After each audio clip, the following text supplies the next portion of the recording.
Everyone, আসসালামু আলাইকুম। This is my তিথি আপু। কি অবস্থা সবার? আশা করি অনেক ভালো আছো। তোমাদের সাথে আমি আবারও নতুন একটি ভিডিও নিয়ে চলে আসলাম। আমার ছাদে ছোট্ট একটা টিউটোরিয়াল নিয়ে চলে আসলাম তোমাদের সাথে শেয়ার করি। আজকে আমি আমার ছাদ থেকে পালং শাক কিংবা কলমি শাক সব কিছু আমি তুলবো। সবই থাকছে এই ব্লগে।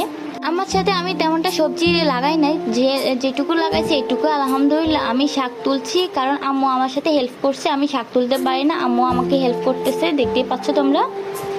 আমি যখন শাক তুলতেছি আমি সব শাকের গোড়া টোড়া উঠাই ফেলতেছি। আম্মু আমাকে অনেক বকা টকা দিছে, বলতেছি যে এইভাবে তুলো না, এইভাবে তুলো।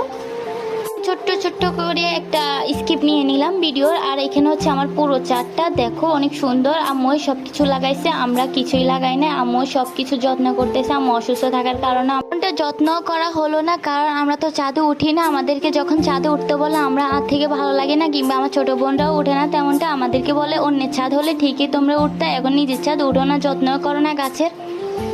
দেখতে পাচ্ছ গাছের গোড়ায় গোড়ায় সব অগাছলা হয়ে গেছে, কারণ আম্মু যত্ন না করলে যা হয় আর কি, আমাদের অবস্থা, আমাদের দ্বারা এগুলো হয় না। আম্মু সব কিছু লাগাইছে, তার কারণে আম্মু দেখো অনেক বন জঙ্গল পড়ে গেছে অ্যালোভেরার ভিতরে ভিতরে।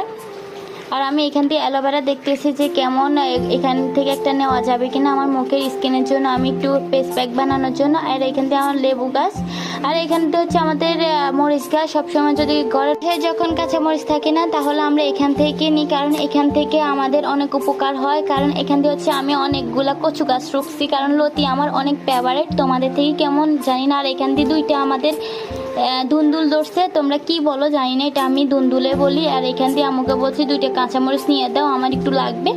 তার কারণে আম্মু নিয়ে দিচ্ছে, কারণ আমার হাতে তো আমি নিলে সবগুলা গাছ উঠে ফেলবো। তার কারণে টাটকা শাক আমার মন চাই এখনই খেয়ে ফেলি, কারণ শাক বা রান্না করলে আমার থেকে অনেক ভালো লাগে। আজকের ব্লগটা এ পর্যন্ত। আল্লাহ হাফেজ, টাটা।